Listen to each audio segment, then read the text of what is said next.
This episode is sponsored by the Slang Self-Doubt Prayer Journal. Over the past 4 years, I have had the opportunity to help over 30 women identify, accept, and take action in the parts of their lives where they feel stuck. My heart's desire is to do that with every woman I come in contact with, but the truth is that's not realistic. So instead, I created a prayer journal that goes through that same journey. The Slang Self-Doubt Prayer Journal is designed for you to dig deep and answer questions that will pull out where you are stuck on your journey. The Slang Self-Doubt Prayer Journal consists of 6 sections of journal prompts and areas for reflections for when you want to dig a little deeper and just take your thoughts to another level. Whether it takes you 6 weeks or 6 months to complete, I promise you will not regret it. Head on over to my website at www.feliciawallace.com and select the books tab to make your purchase. If you are ready to find your fears and slay them, go to www.feliciawallace.com, select books, and get your copy today. You're listening to the Slang Self-Doubt Podcast with Coach Felicia, where we empower Black women to overcome their doubts, fears, and insecurities in order to give birth to their God-given purpose. Join me and sometimes some of my friends on our journey as we remind you that you are not alone. I'm Felicia Wallace, and together we will find our fears and slay them.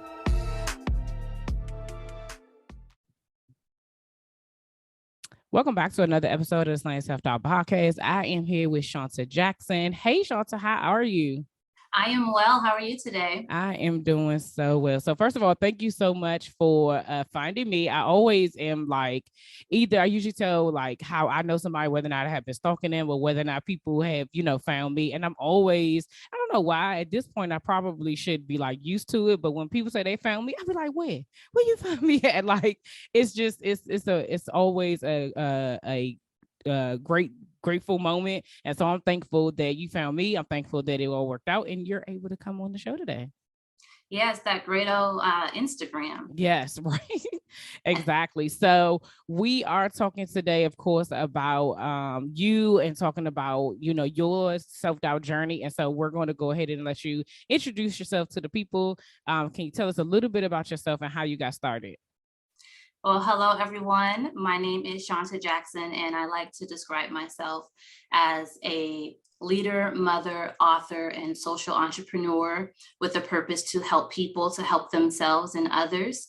I am 100% self-employed. I've been 100% self-employed since 2017. Let's go. Yes, thank you. But it has not been an easy journey. There's a lot of learning about self-doubt, self-confidence, kind of pushing yourself, being uncomfortable, being comfortable with being uncomfortable, and knowing that is an expectation. And so I am originally from Las Vegas. Okay. And I lived in Chicago for about 6 years. And when I was in Chicago in college, I was 19 years old and I had a boyfriend, and my boyfriend was 25 and he had 5 kids. Wait. At 25, he had already had 5 kids. That is correct. Then. Okay. Then. Yeah. So I was clearly into hot boys. And so I'm in college. I met him the second semester of my freshman year.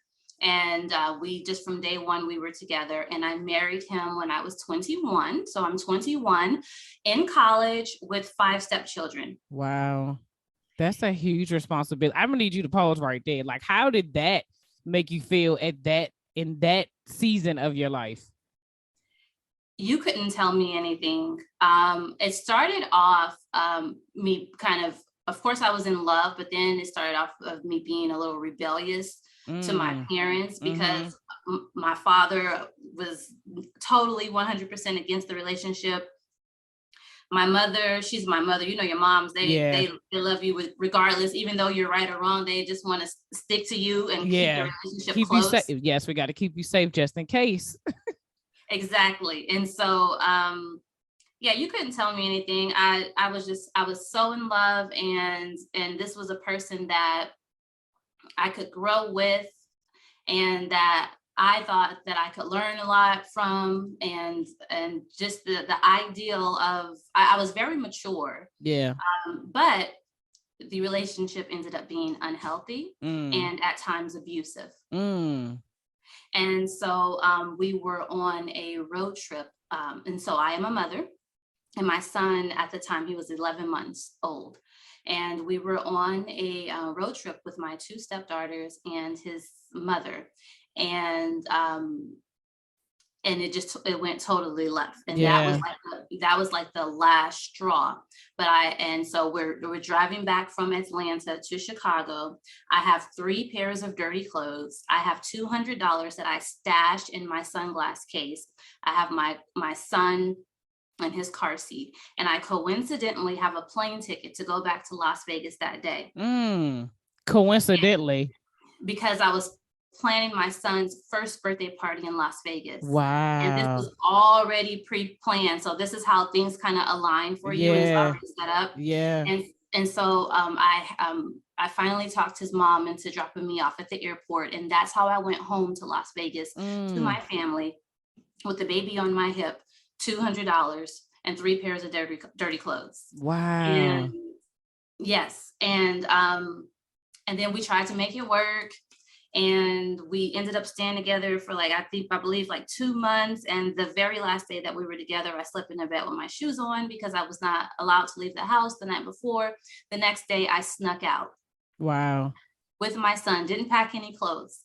So, and so mind you, when I went back to Las Vegas, I did not have any personal items. So no social security card, no birth certificates, wow, clothing, jewelry, my ultrasound photos from when I was pregnant, my baby book, my baby's pictures. Yeah, everything was in Chicago, and here you are in Vegas with literally nothing. Correct. And then, like I said, we tried to make it work and get back together. The next day, when I wasn't allowed to leave the house, I snuck out. And so even then I did not pack. So mind you, I'm losing over the course of time. I'm losing personal items. Some things I'm retrieving, a lot of things I am not. Mm-hmm. And at that time I was a loan officer. So I grabbed my laptop and my business cards. My baby got in the car, and 2 weeks later, started over. Wow. Just literally went on with the rest of my life. And I stayed in Las Vegas for a while. I never wanted to live in Las Vegas. That's why I left for Chicago in the first place. Mm-hmm. But I was applying for jobs all across the country. I went to Atlanta, to Chicago, to New York, to Houston. I went to all cities to visit, went on job interviews, and I could never find a livable wage. Even though I had a even though I had my bachelor's degree in public relations and I had some work experience. Mind you, when I was married, I did not work for 5 years, but I still finished my college degree. Yeah. I interned. I was a real estate agent in Illinois, but never had the chance to practice. And I say all of this to say for your listeners, it's like, I'm really finding myself. I'm really just trying. I'm just trying different things. That's not working. So I'm in Las Vegas, and I decided to go to grad school, and I got my master's in public health. And I'm single parenting. My support system is in Las Vegas. This is around, I started grad school in 2010. And before that, I was a real estate agent and a loan officer, but then the recession happened, and I started seeing a trend, and I said, you know what, I want to try something different. I started a business, this concierge business that didn't even start. I was really good at starting stuff, but not necessarily finishing it. But I went back to grad school. While I was in grad school, I could not afford to rent. So my dad helped me with the down payment to buy a house because it was cheaper to buy a house. Yeah. And so I'm in grad school with my son. The babysitter is kindergarten and the Boys and Girls Club at night. And then so I would take him to classes with me, take him to the Boys and Girls Club, just whatever I could do to get through grad school. I knew I had a short, limited amount of time because I had 2 internships, a GA-ship and a part-time job, and going to grad school full-time, and my son. And I still have a mortgage. I still have a car note. I still have insurance. I still have all of these bills and expenses that I need to pay, but I'm working part-time. I believe I was making like $12 an hour. So basically I'm living off of credit cards and a little extra money from a student loan. And then I have my family support system to help me. Yeah. But I only could sustain this for a short period of time. Yeah. And so I worked my butt off when I was in Las Vegas. I ended up getting a job at a public health department. Never wanted to stay in Las Vegas. I'm at this job for about 3 years now. And everything that I do, I excel at. And my supervisor at the time says, hey, team, you all are doing so well. We have extra money in the budget. Go to a conference in any city. I begged my colleagues. I said, can we please go to Washington, D.C.? What? I went to a conference in D.C., met a guest speaker. It was on a Sunday. He was so good. He had an entire line of people waiting to meet with him. And I said, I'm meeting with him too, but I'm going to be the last person. I took his cell phone or their cell phones, and I started snapping pictures. Like, I started to help him to manage his line. Mm-hmm. After I say, hey, I'd like to speak with you. And I'd like to meet with you in person, because at the time I'm seeking jobs, but I just really wanted mentorship. Yeah. I just really wanted guidance, just an informational interview. I wasn't looking for anything specifically from this person. Yeah. He says, call my administrative assistant. I said, no, you don't understand. Today is Sunday. I leave back to Las Vegas on Tuesday. I need to meet with you tomorrow on Monday. Yeah. The next day, his administrative assistant called me, and I went to his office for what I thought was an informational interview. And I ended up staying there for about 6 hours. After, I said, I'd really like to work with you if an opportunity presents itself. He says, I can't promise you anything. I jump on him and I hug him and I say, thank you, thank you, thank you. Even though he didn't offer me anything, right. I just knew I had it, whatever it was. Yeah, you put the work in already. Yeah, so that's that faith part, and that's just, and me not even recognizing that it's the faith, yeah. and the manifestation and all that good stuff, and me putting it into action. I'm not even realizing what I'm doing at the time. I go back to Las Vegas. I'm so excited. 8 months pass, and I almost gave up. I almost said, you know what? I'm just going to stay here in Las Vegas. No one's going to give me an opportunity. And then he called me 8 months later and said, hey, are you still interested in a position? And I said, yes.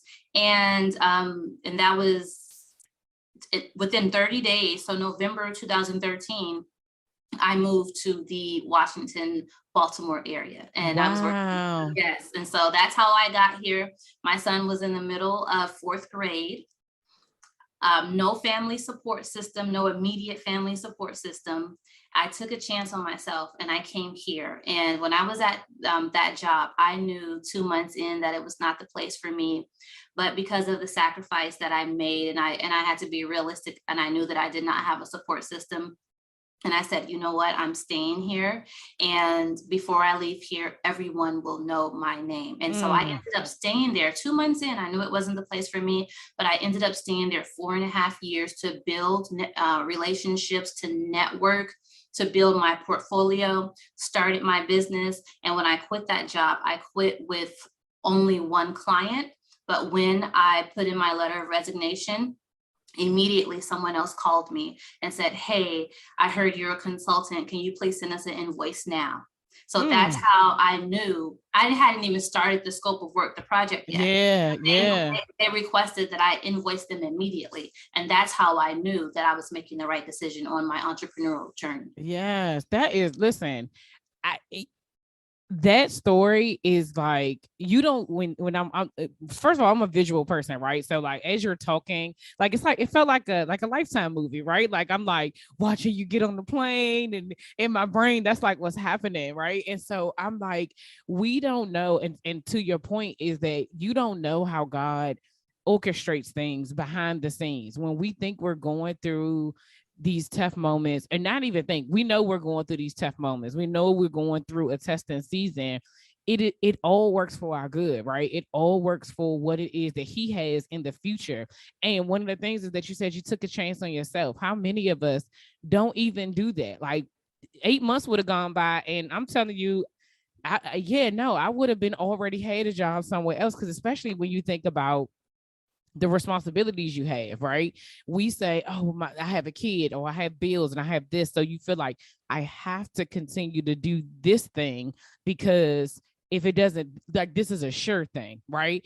You taking the chance to go clear across the country to DC to to maybe it work out the way you wanted it to work out, and not even knowing, like, that's a big decision to have to make. But in the end, that's what we have to do. Sometimes we just have to step out on faith and allow God to do whatever it is that he's going to do, so that we can see that it's for his good, like in the end. Because like you said, you get ready to leave and somebody say, invoice me, before you even open your mouth to say, hey, I'm in business by myself, because God knew.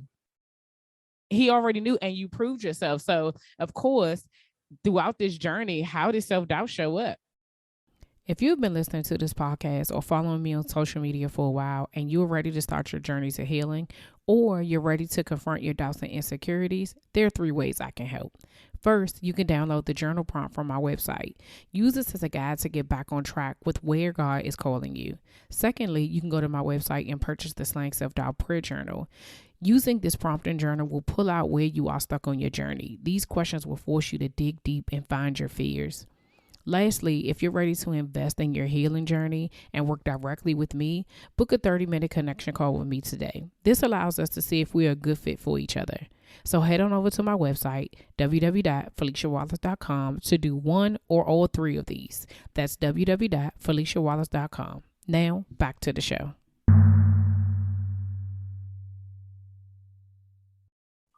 Oh, wow.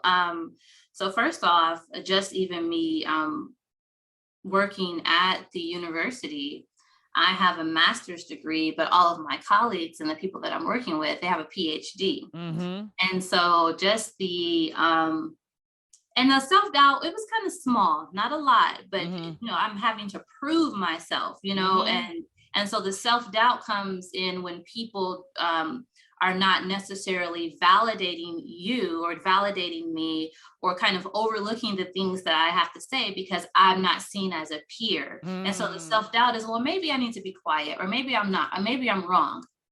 However, no matter how much self-doubt that I had in those situations, it will always be revealed to me that I was correct, or that I was on the right path. And so that in itself kind of gave me the self-confidence to say, you know what, first of all, I am Shawnta Jackson, and I am here. I'm here at the same table. So I have value and I have something to bring. And if not, I wouldn't be here. Yeah. So I had to kind of like check myself. Yeah. No, but that's real. Just when you said that, like, I'm here. Like, when I think some of the things is that when the crazy part comes up is that when self-doubt shows up, sometimes it shows up in the places where you're actually doing the work you're supposed to be doing, where you're in the space where you believe that that this is where you shine, your sweet spot, or you're working in purpose. But it shows up at those moments where you're like, am I supposed to be here? Right? Is that? And it's just like you said, sometimes it's not a huge thing. Sometimes it's just a little thing. Like, do they know more than me? Why? Because they went to school a couple of years longer than me, right? Like, but I'm here. I'm sitting at this table. Like, I am here putting in my input, and whether or not you're listening to me, like, I clearly have value, because otherwise I wouldn't be sitting here. Otherwise, I wouldn't be in the room. Otherwise, I would not have this position. You know what I'm saying? And so that right there, that's a word right there. You listen, you sitting at the table, y'all. Okay. You were in the room, sitting at the table, giving up your information. Yes, you deserve to be there. There you go. And not only are you sitting at the table, people are depending on you. So what started to happen is people would refer to me as Dr. Jackson. And I would correct them. And I was like, oh, no, it's Miss. And they're surprised, like, oh, I thought, no, I'm like, no, it's Miss.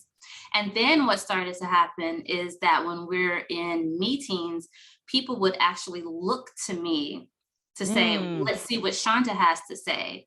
And then how I really knew, and this is what really encouraged me to start my consulting firm, Cause Engagement Associates, is when external partners would come to the table from large organizations and would say, wait a minute, I think Shawnta has something to say. And I'm like, yes, okay. Yes, I do. yes, Shawnta has something to say. And so the value, and that meant a lot as well for external folks. Yeah. To see you.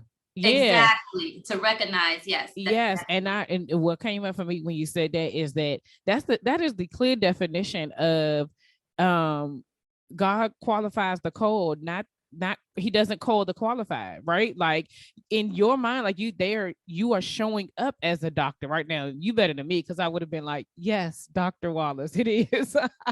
You know what I mean? Like, because at the end of the day, that's a title. That doesn't mean that my knowledge is not more than theirs. It doesn't mean I'm not more experienced than them. They just got more education than I do. That doesn't mean that they know more than me, or that they're better than, right? But sometimes we get caught up in the titles. We get caught up in that, and you see it often where it's like, oh well, they have the VP behind their name, they have CEO behind their name, they're the director, I'm just a manager. But I've been in plenty of situations personally when I've been like, I could do your job and mine, like in real life. You know what I'm saying? So that speaks to your experience and how God was, like putting you out there, like, know her. You know what I mean? So, ooh, that's a word too. That's the word too, sis.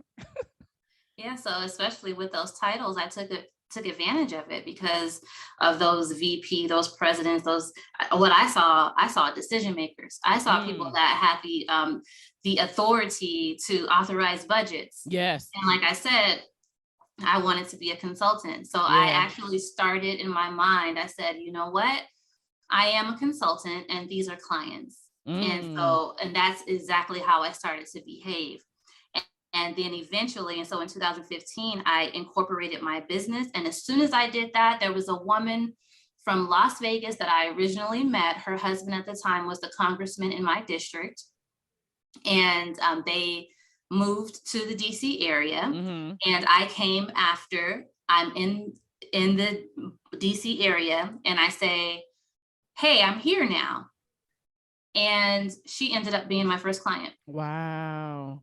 Look at, yeah. Man, And that again was, I wasn't saying, hey, I'm looking for an opportunity. It was, hey, here's my resume. Could you do me a favor? Could you look over it and give me any advice? And should I change anything? Yeah. Because I'm not happy here at that time, before I even incorporated my business. I'm looking for other jobs. And I always, just so you know, so the listeners, I get turned down often. I was never qualified, or maybe overqualified, or never the right person. But these were jobs I'm applying for. Mind you, I'm an entrepreneur, right? So I'm going against the grain, and I'm settling in my mind. And I'm like, you know what? I'm just going to get this full-time job with these benefits and have a good salary. Then I can easily qualify for a mortgage, and I can just be happy and have a good life and go on vacations. And every time I tried it, even to this day, if I decided that, you know what, I'm going to find a job, it won't work. I just know it won't work. That is a word. Okay. Can I tell you that being in this journey, there have been several times that I have been like, oh, you know what? It'll just be easier if I just go back to work, right? Like I can do this on the side, right? I can, still, pursue slaying self-doubt, and I can continue to move in purpose and do that. But I can also just go back to work because literally I just left, right? I just left the career. It's not that hard to go back, but you're absolutely right. Every time that I've tried to go backwards and think that the safe route, this is with my air quotes, right, of what is traditional, what is comfortable, what is consistent, right? It does not work. It doesn't even work out. There was an opportunity for me to actually go back to the exact job that I left. Like the physician called and was like, I need you to come back. Now, he is like the godfather of the organization. So I'm like, well, if he told them that I need to come back, then that didn't even work out. And so I just was like, well, Lord, that must be that is a clear sign that this is not what you want me to do. And ever since then, I'm just like, how about you put that same energy into your business? How about you put that same energy into what it is that he called you? He called you here for a reason. There's a reason why he told you to start this business. There's a reason why he told you to bet on yourself. And there's a reason why he continues to provide in the season where in your mind, it doesn't make sense, right? In your mind, it's like, how am I still here? How do I still have how am I still able to feed myself and take care of my family and those things? So I understand exactly where you're coming from. And so that also means to any of y'all who are listening, if you feel like that you're trying to go backwards, like if this is where God has called you to be, is in full-time entrepreneurship, betting on yourself, whatever that may look like, continue to do that. Continue to do it, or ask him and be very clear, because I'm always like, Lord, I need clarity, because stuff happens, right? Real life situations come up, and sometimes you might need additional monies, right? Because entrepreneurship goes like this until it's really, y'all can't see my hand, but it's like a roller coaster until it becomes consistent, right? And so there may be times that you do need to get consistent money. But I was telling a client of mine, like, a lot of times we think of work, right? And we say, I gotta go back to work. And just like you said, I gotta get a job. I gotta get a job. Instead, the question should be, how can I make money? How can I make money changes the answer, because how can you make money could mean increasing your prices. How could you Right. make money means, doing something else, leveraging something else within your business, and adding a cost to that. So whatever you're doing for free, right? And adding a cost to that. You know what I'm saying? It could be gig work. It could be independent contracting. It doesn't have to be. And I think some of that is, uh, um, I don't say societal, because I think a lot of people now are entrepreneurs, but just like historically, especially for us in the Black community, is like, no, you need to get a job. You need, because that's what people are used to. But I love the way that you said that when you were trying to go that traditional route, the Lord was like, nope, not for you. Nope, not for you. Nope, not for you. Like, this is where I need you to be. Yeah, you know what? Fortunately for me, since I started my entrepreneurial journey, I have not had to have a part-time job or find a side gig or anything like that. So one time I had $7 in my checking account, and another time I had $9. And how I get business is so my clients are nonprofit organizations, public health teams, research teams, and and so sometimes I'm reaching out and it's through relationships, and sometimes I'm actually responding to a RFP, a request for proposal. And I had submitted an RFP, a proposal, to the state of Maryland, the Department of Health. And I totally had forgot that I had done it. So I'm like dead broke. I got like $9 in my checking account. I don't know how I'm going to pay my rent. Like nothing stops. Bills are still there. Yes, that is facts. People still need to eat. Kids still need to eat. But at this time, I promise you, it was the space in my bedroom on the floor. I just got there, got on my knees, kind of like a prayer, as if I were Islamic, as far as the movement and how I was doing. And I just said, God, thank you. I was crying my bawling, but it wasn't, God, please help me. I don't know what to do. It was just literally gratitude. I just said, something just said, thank you. I know everything is going to be fine. Yes. Thank you. Coincidentally, that weekend, I had a paid speaking engagement in Las Vegas. It was an all expense paid trip. So I got my little broke self with a credit card, just in case I needed to buy something. My family lives in Las Vegas, so no one knows that I'm broke. I get myself on this airplane because it's all expense paid. I'm at the hotel, the venue, they're providing the food, the meals. And as soon as I arrive, I receive a $500 check. And that's not a lot of money to a lot of people, but mind you, I just told you I was broke. You had $9. That is like, yes, okay, we in here. So the way I present myself, you would never know. I still have my clothes. I still look decent. I'm just broke at that time. So I do what I have to do at the presentation.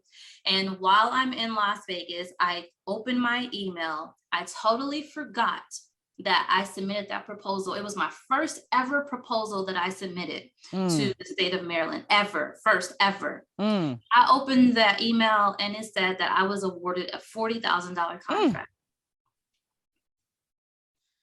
And yes. And listen, the goosebumps that I just got, because go ahead. And so from that moment on and just moving forward, like, I do have moments of self-doubt. I do have moments of just not being motivated, questioning myself. but I keep my cup full from prayer, from journaling, positive affirmations.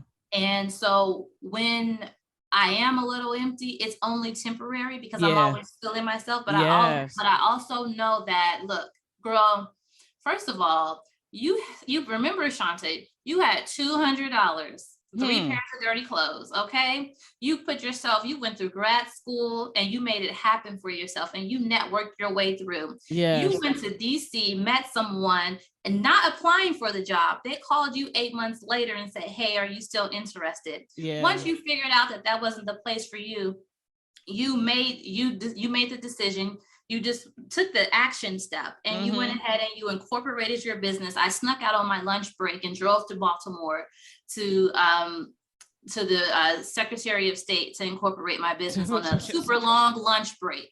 That's how I started my business. And then shortly after, got my first client, then quit my job. As soon as I quit my job, put in my notice, I got a second client. And just all of the little things I have to keep reminding myself. And so even now, I'm still taking sacrifices. I actually made a mistake. And so my mistake was that with the projects that I accepted, what works best for my business model and what works best for me is to accept projects and initiatives because they have a start and end date and a clear scope of work, and you know what the deliverables are. And so I made a mistake, and I accepted, I have 2 clients, and they're actually programs. So a program, something can change on, you talk to them on Monday, and Wednesday is something new. So it's something new every other week. And before you know it, you have to participate in this meeting. And it's like, oh, wait a minute, I'm like an underpaid employee. Wait, hold on. So, and mind you, I'm single parenting. My son is 17 now. Expenses have increased, you know, and with everyone across the United States, you know, inflation and everything. And I actually just recently decided that I was going to give up that contract, effective. I think I said July 1 or June 1 of this year. And so that I could have more time to focus on projects that more align with my business, and that so that I can be successful. And to me, success is being able to have the time to do the things that I want to do. Spend time with my son, spend time with myself, work out, make smoothies, be able to travel, do things. To me, that's how I define success. And I have my personal brand. And so I'm Shawnta Jackson, the professional, and I've done these things as an entrepreneur. But in the meantime, I experienced domestic violence. I experienced unhealthy marriage. I've been dating all of these years. So I've had disappointment. I've had heartbreak. Again, the self-validation, anxiety, fear, all of these things I've experienced in life, and I've always journaled.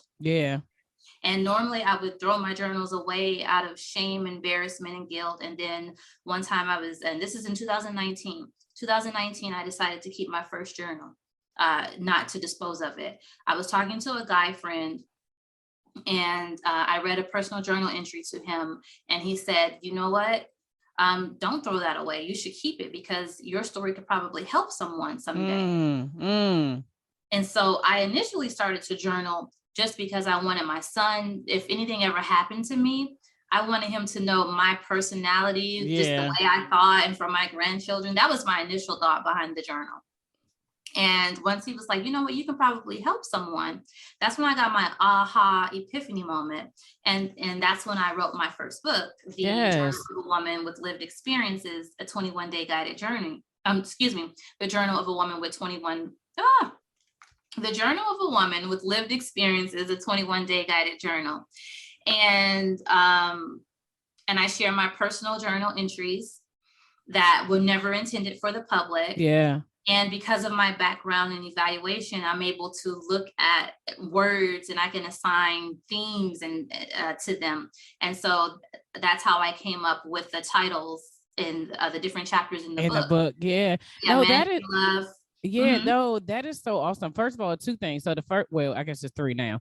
Okay. So the first thing was that the fact that you kept the journals and you use them as a book for, like, that in itself is very vulnerable, right? That in itself is a moment of you being, you know, honest and transparent that most people aren't willing to do. But I agree with your friend in that, yes, we don't recognize a lot of times that our story and our testimonies are meant to be able to help others, right? And they're meant to be able um to encourage other people and empower them that, you know, dark days don't last for always, right? And one of the things you said earlier also, and I just thought of it, is how when you got down on your knees in prayer, like it wasn't to ask God for help, it was for gratitude, right? And I've been in that space before where I've been like, I don't know what's going to happen. I don't know how it's going to happen, but I thank you in advance, right? That is like when you live in that space of gratitude and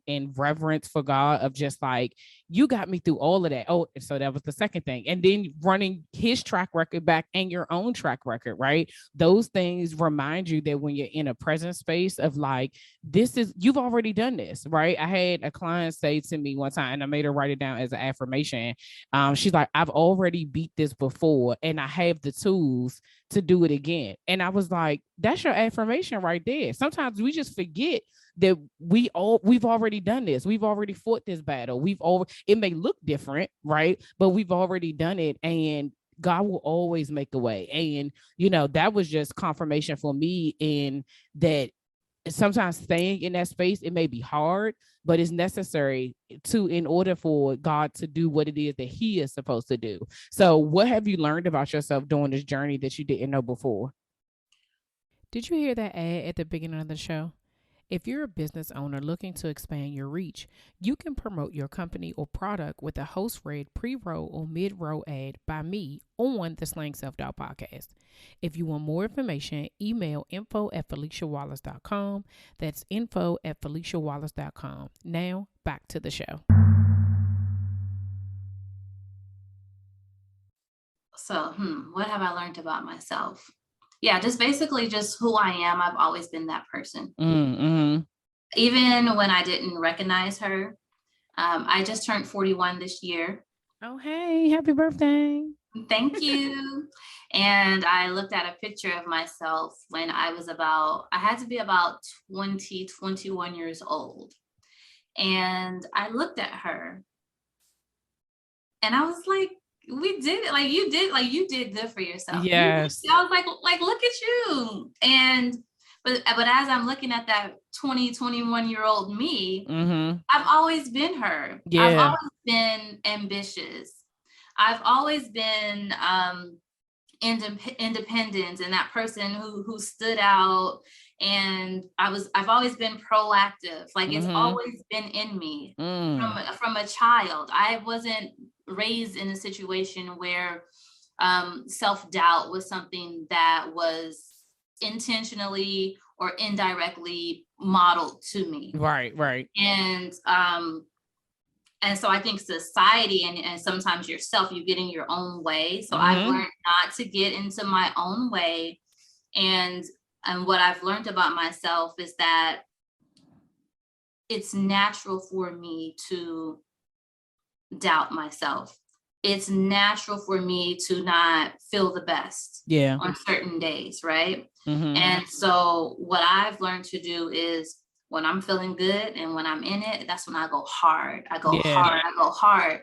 And I go so hard that, so what, I want to rest. Even if it's not about a bad day, it could be a good day and I just want to rest, right? It's okay because I've done so much and I've been so productive when I do have the fuel to do it. All of those action steps that I took, I'm waiting for them to catch up with me. I know that's right.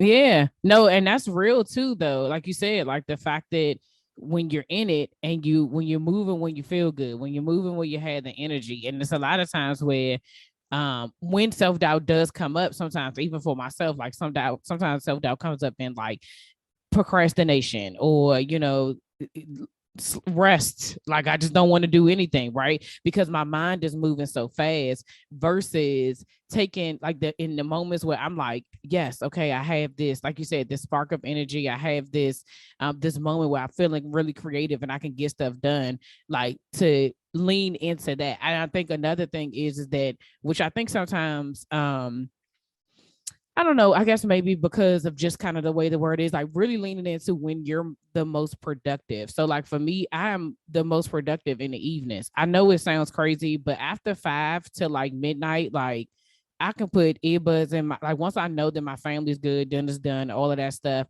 I've taken care of, then I can zone in. And the amount of work that I get done between those hours is ridiculous, right? Like, and so I had to like redo my schedule to be able to say like, no, these are the hours you need to work, because if this is where you get the most productivity out of yourself, the most creativeness out of yourself is in the evening. Why are you forcing yourself? That's the reason why you don't want to do it in the morning, because that's not you, right? And what works for Shawnta doesn't work for Felicia, right? And so we have to be mindful when people are saying, no, you need to get up at 4 a.m. You will not catch me up at 4 a.m. unless I need to catch a flight. That is just not happening, because I am not a morning person, but I can stay up all night. You know what I'm saying? So that's really good advice there. Like lean into that energy when you have it. Yeah, and then also your energy might change. So I was working out in the mornings and having fun and feeling good, going to my boot camp classes, and now I don't like to go in the mornings. Now it seems like it's an evening shift, and sometimes I like to wake up right away. I'll say some, what I'm grateful for, at least 5 things, and sometimes I journal, sometimes I read, sometimes I listen to. It's whatever. My point is, it's whatever I'm in the mood to do. Yeah. And there's no rules to this. The only rule is you treat others how you want to be treated. The only rule is, just you're the basic of being a good ethical person and having morals. Those are the rules of life. What you put out comes back. Those are the rules that you can't change. But as far as like your routine and how you like to do something, if that changes, then that's okay. And another thing that I've learned about myself and that I acknowledge and that I accept is that I have 2 personalities. And so I have 2 Shawntas. I have the fragile, the one who cares about what other people think or that has self-doubt. And then there's the other Shawnta who keeps her shoulders up high, and she's the mentor, the coach, and she's the Shawnta Jackson. Yes, Shawnta Jackson. And that's the Shawnta Jackson that consults and people, she's always there for others. So this Shawnta Jackson is going to be there for herself. And so the other Shawnta Jackson, when Shawnta has her self-doubt and when she's not feeling her best, the Shawnta Jackson comes out and it's like, okay, so we're not thinking like that today. And you know what? You're scared. That's okay. Fear. That's okay. That's natural. Do it anyway. Either you want this or you don't. God is with you, always has been and always will be. Plant seeds, water them, and watch them grow. You are Shawnta Jackson. Be proud of yourself. Look in the mirror and smile. Look at what you've done. Own it. Yes. I love that. Oh, I love that. So you talked about it for a second, but I wanted to make sure I got that question in about what you learned about yourself. Let's talk about the Shawnta Jackson. Okay, let's talk about what you're doing with Coles Engagement Associates. Tell the people, you've kind of given us a good background story of what it is that you do, but what are you doing now? What is it that if somebody wanted to work with you, if somebody wanted to consult with you, or hear you speak, whatever it is, like let's talk about it. Okay, so Cause Engagement Associates, what I do, and myself and my colleagues. And so my model is I don't have any employees. I'm the only employee of my company. And as needed, I contract with other consultants on an as needed basis. So that's why Cause Engagement Associates, and everything that we do is socially conscious. And so if anyone, if they have some type of program or some national initiative or statewide initiative and they need some assistance with strategy, or let's say they're implementing and they need assistance with evaluation, whether it's formative evaluation to help them to kind of make decisions along the way and evaluate their progress thus far, I can assist with that, or even evaluation at the end. You said that you were going to do this. Did you do it? What were the lessons learned? And how satisfied are the people that you're working with? And so that's the business side. But what I'm naturally, and so now in this today, in this point of my life, I mentioned earlier that I gave up a contract because of time. Yeah. But it's not necessarily time because I want to grow cause engagement. First of all, I do know that I can succeed. Shawnta Jackson can succeed in anything that she sets out to do. And so I'm 100% confident that if I put the time into grow cause engagement associates, I can get federal, state contracts and grow. But that's not necessarily the vision that I have for myself. The vision that I have for myself is more so focusing on my personal brand and my books and my television show and my speaking engagements, and then me even developing workshops. And so that's what I'm doing right now.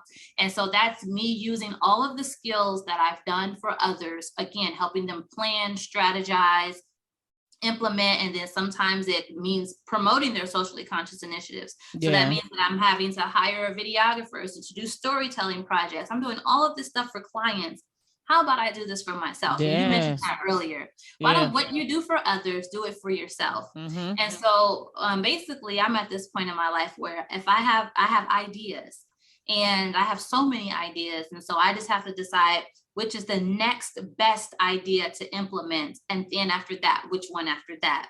And so I decided that I want to focus on my personal brand, Shawnta Jackson, and how folks can engage with me. Again, I'm helping people to help themselves and others. And if a person is in need of some inspiration, some self-help, some motivation or information, I have my books. And so I have the Journal of a Woman with Lived Experiences. And then I also have the Resilience of a Woman that I just released this year in 2022. And those books, that content, I've actually created into various workshops. And so I'm doing speaking engagements, whether it's me finding opportunities that exist and me saying, hey, I'm available. And because I am an entrepreneur and I have that spirit, I have it in me. If there aren't opportunities available, I create my own. Yes. And so me creating my own workshops and me facilitating that with my shows. I had a YouTube show. I have a YouTube channel, and one of my playlists is interviewing folks with lived experiences. And I've interviewed people from every spectrum of life, from my son was murdered and I'm healing and I'm helping others to heal, or I was an abducted person, but I didn't find out until I was an adult, or I help males become men, or I'm a social justice advocate, or I was in prison and now I help other women who are incarcerated and formerly incarcerated. I've interviewed all types of people. Yeah. And so that was an idea that I had that I implemented, and I didn't have any sponsorship for that, but I understand the process. And I said, you know what, I'm just going to go out and I'm just going to put the work out, and then eventually it will all come back to me. Absolutely. Then I did a second show called Connections. And what I did with Connections with Shawnta, it was more of a professional focus and lens. And I streamed live on Facebook, YouTube, and on LinkedIn. And all of my guests were my LinkedIn connections. And so I'm helping to highlight other professionals. Yep. Whether they are an employee or a small business owner, I'm highlighting them and their level of expertise and allowing them to share what it is that they do, how they do it, or their insight on certain topics. Yeah. And so what I'm doing right now, I'm at the point where I'm trying to figure out just, how to package everything and make the best next decision for, take that next best step and basically, make this a living. And while there's the business side of it, while I'm looking for opportunities, like you said earlier, like I'm doing this for free, how can I monetize this? How can I get paid for this? But at the same time, I know them. Now, this is the faith part. This is me just knowing based off of my life experiences and what I've learned so far about myself and about life is that, Shawnta, just do what you're supposed to do. And this is definitely me investing in myself, my time and my resources to make these things happen. But keep doing it and doors will open. And that's what's happening. I create a workshop, I share a flyer with someone, and then I get invited to do a private workshop, and then I get invited to speak here. And so sometimes I'm getting paid, sometimes I'm getting flowers, sometimes I'm getting a little gift card, sometimes I'm not getting anything. But it's all building my portfolio, and it's all setting me up for when someone from a major network, or when a corporation, or when someone, a decision maker, looks and they're searching me, and they're going online and they're Googling, and they see my portfolio, my website, and all of the things that I've done by myself.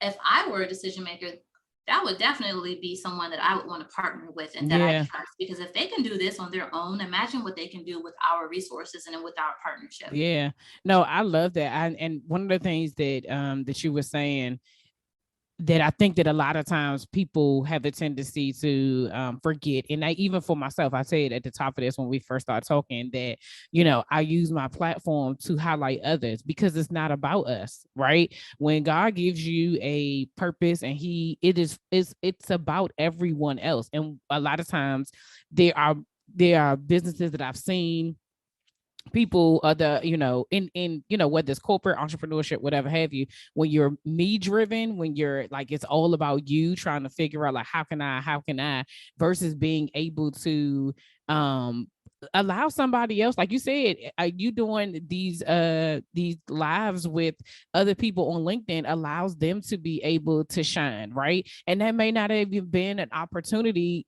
they may, and sometimes it's not even a thought of theirs, right? They don't even think about it because we all do things differently, right? And so when I even as so back in March, we did 30 for Women's History Month. I don't do any podcasts, but what I do is I honor 31 women who've been on the podcast, who shared their stories, right?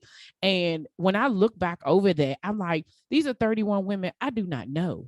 I've never met a day in my life, but what I've allowed them to be able to do is to come on here, share their story, and then other people end up finding them. Like, it's so many people, and it's just about the reciprocity, right? And at the end of the day, you will get what's coming to you because you keep putting out. It's the energy that you continue to put out, and as long as I continue to do what I am trying to do, because what you were saying, when you were saying just do what I need to do, I was in my mind, I was saying, mind your business, right? Stay in your own lane. When you stay focused on what it is that you are called to do, everything else will work out. You don't have to worry about anything else when you're focused, when you're focused on your assignment, whatever is attached to it will do what it's supposed to do. That's just how things end up working out. Like it just is. Like I can't explain it, but that's how the Lord works, right? He tell you to do something, you just keep doing that thing, and you do that thing well. Put your energy into that.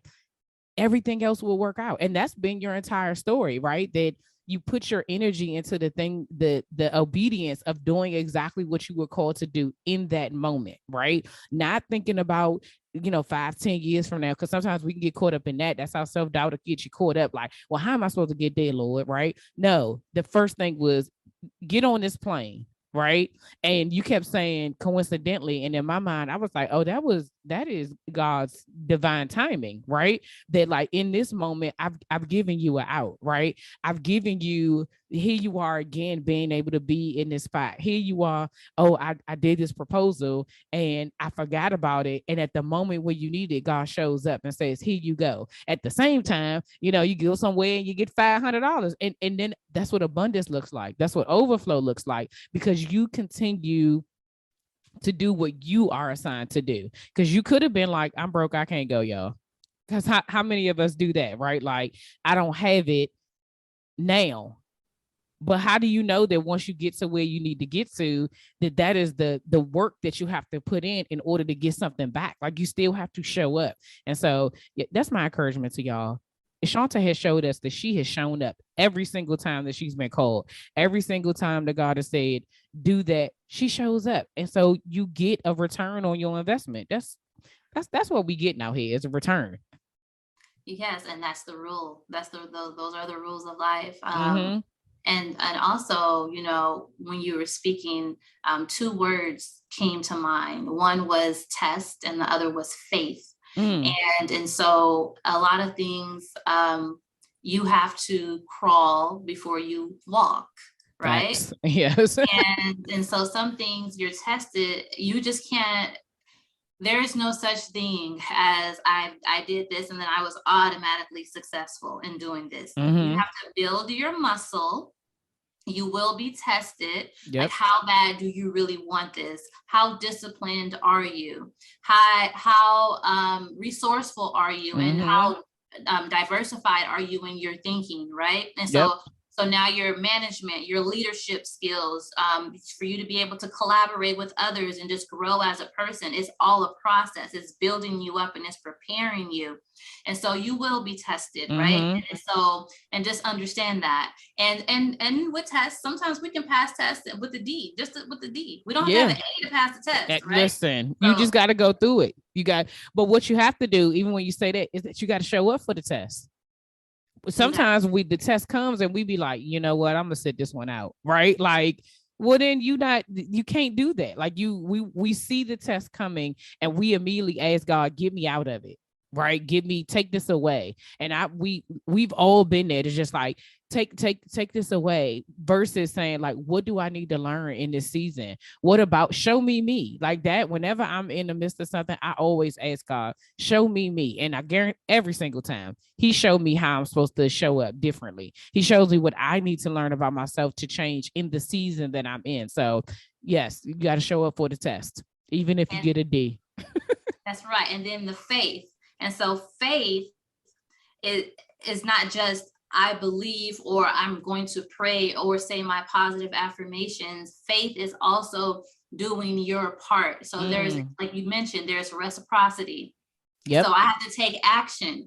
I have to do something to activate. I have to activate my faith and create an opportunity, a possibility for something to come back to me, right? Yep. I have to show up. I have to go. I have to listen to that inner voice, that intuition, where it's, you know what, something told me to go over here, or I didn't feel like getting dressed that day, but I got dressed and I went out and I handed out those flyers anyway. And Yeah. because I handed out those flyers, I ended up landing a new client or a new opportunity, or I got a new sale from my product because I wasn't really confident about doing it, but I just listened to it and I just did it, and it led to this. And when you do those things, those little small wins, that helps to build your faith too. Absolutely. So you have to, just like with working out, you have to build your stamina. You have to maintain. We have our metabolism, our bodies. We got to switch up our exercises. We have to do different things, right? Yeah. And so it's always the action. We have to just, all we have to do is just do our part. And you don't have to understand everything.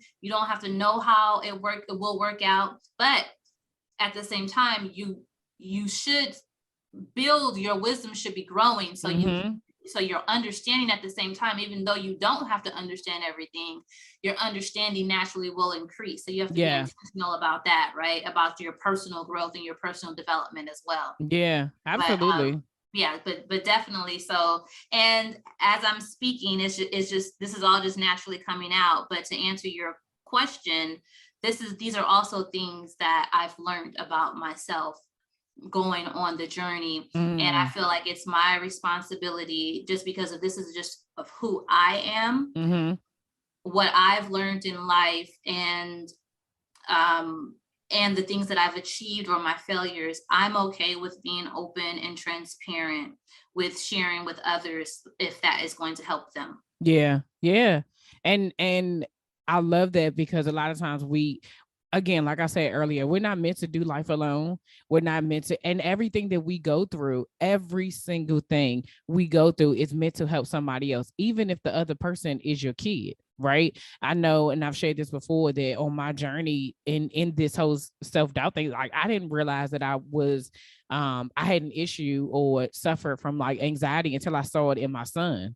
And I was just like, well, where is this coming from? But how he, like, in my mind, I'm like, you need to do this, you need to do that. And then I realized how I was talking to him was how I was talking to myself. And then I was just like, now wait a minute, like he's seen me acting that way. And so I made the decision to like, let me get my healing so that I'm able to parent him differently and then able to walk him through. So it doesn't have to be people out in the world. It doesn't have to be, it could be the people on your job. Even before there was a slaying self-doubt, when I when I said, Lord, show me, and I want to know what's the next thing, it started at the job I was at the time. It started with me showing up differently as a leader, right? And so when we talk about those things, it really is that everything has its purpose. Everything is designed for God's good and whatever it is that he chooses to do for our lives. And I think this conversation has proven, if not to anybody else, but at least to me, is that you just got to keep showing up. You have to keep showing up, even when it's hard, just the same way, like you said, when you go to the gym, you have a goal set in mind. If you stop going to the gym, your body, you ain't gonna lose that weight. It ain't going to just go away. You're not going to get stronger. You have to keep working out, keep building the muscles. And it takes more than one thing. You can go to the gym, but if you still keep eating the same, I can guarantee you're not going to lose no weight. You can eat the same. You can change your eating habits, and you may lose some weight, but are you going to get stronger? You have to do a multitude of things in order to grow. It's not just a one quick fix, whatever have you. If you want to grow and also for it to be sustainable, like that is the other thing. We want our businesses to be sustainable. So we have to do multiple things to be able to allow that to happen. Yeah, our businesses, our relationships. Yes. Ourselves, we want to be sustainable too. Okay, I'm trying to see my great grandkids. That is what I'm saying. And so knowing that, I'm like, how do I need to make sure that happens? What do I need to do for myself to make sure that I'm able to live to see my great grandkids and at a reasonable time for my kids to have kids? Okay, let's just put that out there, Lord. Thank you so much, Shawnta, for joining us today. I'm inspired by your story. I just want to thank you for your obedience. I want to encourage you to just keep doing what it is that you're doing. Keep sharing your story. Continue to just show up the way God has told you to show up. And I mean, you've already said, you've proven that you can do the work. You've proven, God's track record. He got you covered, sis. I already know that. Thank you so much. So how can people connect with you? How can they learn more about you? How can they get your books? Let us know where they can find you. Well, thank you so much for having me. And thank you so much to the Slaying Self-Doubt listeners. You can learn more about me at ShawntaJackson.com. So all of my happenings, my different events, you can purchase my book at ShawntaJackson.com or online wherever books are sold. Yes. Well, y'all already know all that information will be in the show notes. Make sure that if y'all know the same thing here. Okay. I'm telling every guest, y'all better share this episode and whatever else they got about 5 to 10 times. Okay. Because we got to grow. We got to grow the community, y'all. Everybody's community. We can't do this by ourselves. Okay. That's the way it is. Thank you so much, Shawnta. I appreciate you. Yes, I wish you the absolute best. Thank you, and peace and blessings. You're welcome. Thank you.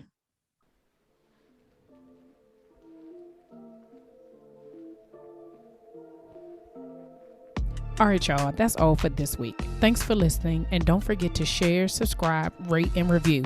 Remember to head over to Facebook and Instagram and follow me at Slaying Self-Doubt. Oh, wait, don't forget, go to my YouTube channel and watch this episode, and remember to press the subscribe button. Until next week, see ya.